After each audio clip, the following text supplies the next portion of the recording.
বিসমিল্লাহির রহমানির রহিম। হে সমস্ত জগতবাসী, আজ আমি শামীম আলী চিশতি আপনাদের সামনে যে আলোচনাটি নিয়ে আসলাম, সে আলোচনাটি খুবই গুরুত্বপূর্ণ। যদি কেউ খেয়াল করে তবে সে হবে ধন্য। শুনতে পারলে সে যদি এই জ্ঞানে হতে পারে পূর্ণ, ইনশাআল্লাহ ইহকাল পরকাল তিনি জয়লাভ করবেন।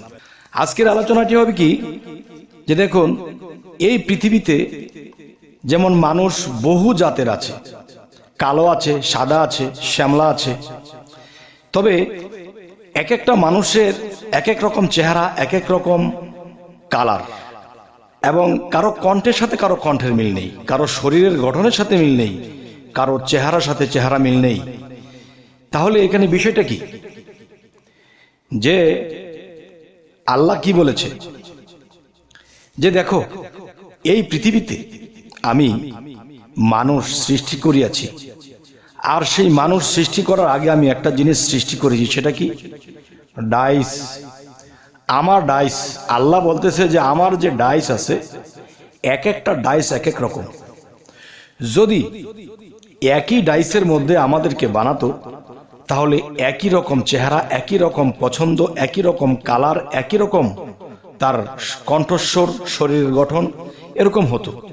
কিন্তু দেখা যায় একরকম নয়।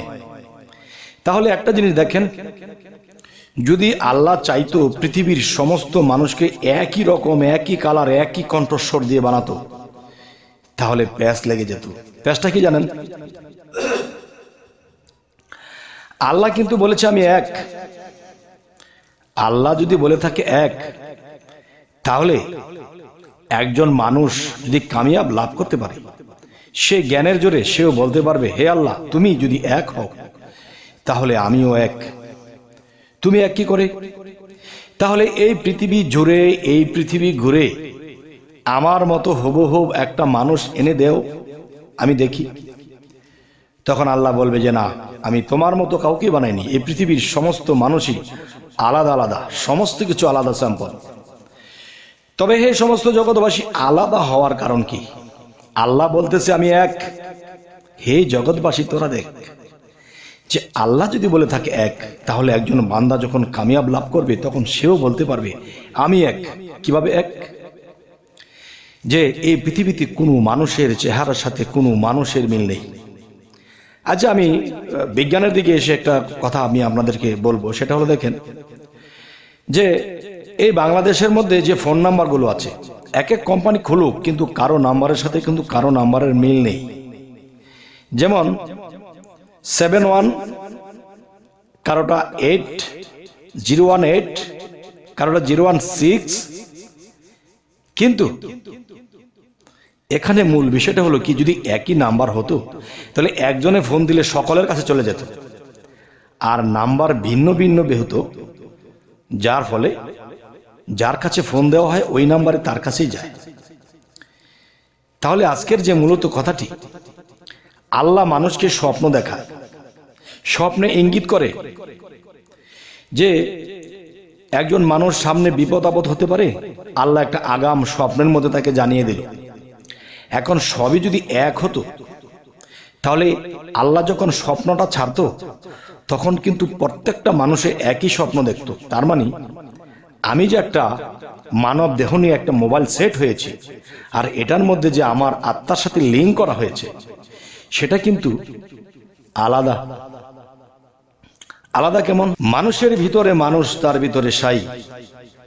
তার মানে উপর নিচর বাহির ভিতর একই রূপে পাই। কিন্তু অন্য কারো কাছে যদি যাই, তাহলে এই স্রোতের, এই চলাফেরা, এই চরিত্রের কোনো মিল নাই। তবে হে সমস্ত জগতবাসী, আজকে এই কথাগুলো কেন বলছি?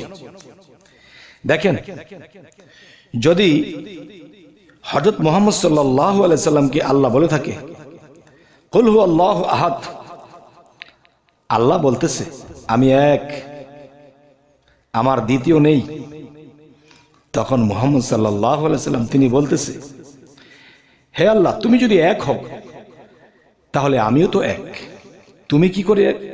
তখন মুহাম্মদ সাল্লাল্লাহু আলাইহি সাল্লাম তিনি বলতেছে যে হে আল্লাহ, আমি যদি এক না হই, তাহলে এই পৃথিবী জুড়ে, পৃথিবী ঘুরে কোথায় রেখেছো তুমি আমার মতো আরেকজনকে দেখাও। তখন আল্লাহ বলবে, হে মোহাম্মদ, আমি তোমার মতো কাউকে বানাইনি, সম্পূর্ণই আলাদা। তবে এই জন্য বলেছি, পৃথিবীতে একই মায়ের ঘরে জন্ম, একই বাবার ঘরে জন্ম, একজন কালো, একজনে ফর্সা, একজনে বেটে, একজনে লম্বা, একজনের জ্ঞান বেশি, একজনের জ্ঞান কম, একজনের পছন্দের সাথে আরেকজনের পছন্দের মিল নেই, চেহারার মিল নেই, কিন্তু একই মায়ের জন্ম, একই ডাইস থেকেই তো এসেছে। না বাবা, যে এক একবার এক একটা মানুষ জন্ম নিলে আল্লাহ সেখানে আলাদা আলাদা ডাইসের সৃষ্টি করে, এবং সেই ডাইসের মধ্যে পড়লে তখন সেখান থেকে বীজ রোপণ যখন হয়ে যায়, তখন সেই ডাইসের মতো করে হয়ে ওঠে।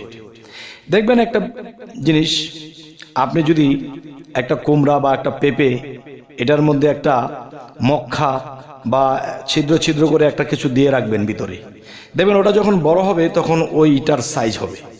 তাহলে মায়ের গর্ভের মধ্যে আল্লাহর কুদরতিভাবে এমন কিছু ডাইসের সৃষ্টি করা হয়েছে যা পৃথিবীর কারোর সাথেই মিল নেই। আর আল্লাহ এই জন্যই বলেছে, দেখো, কোনো মানুষের সাথে কোনো মানুষের মিল পড়বে না। কেন? যে ডাইসটা আমি আল্লাহ আমার নিজের কাছে রেখেছি, এই ডাইসের খবর আমি কাউকে দেইনি। আচ্ছা, তবে আজকে আপনাদের সামনে যে আলোচনাটি করতেছি, জানি না আপনাদের কেমন লাগছে, তবে যদি ভালো লাগে আমাদের চ্যানেলটিকে সাবস্ক্রাইব করে নেবেন, এবং ফেসবুক যদি হয়ে থাকে অবশ্যই ফলো করে নেবেন। তবে সামনে কি ধরনের আলোচনা চাইছেন অবশ্যই জানাবেন। সকলে ভালো থাকবেন। আল্লাহ হাফিজ।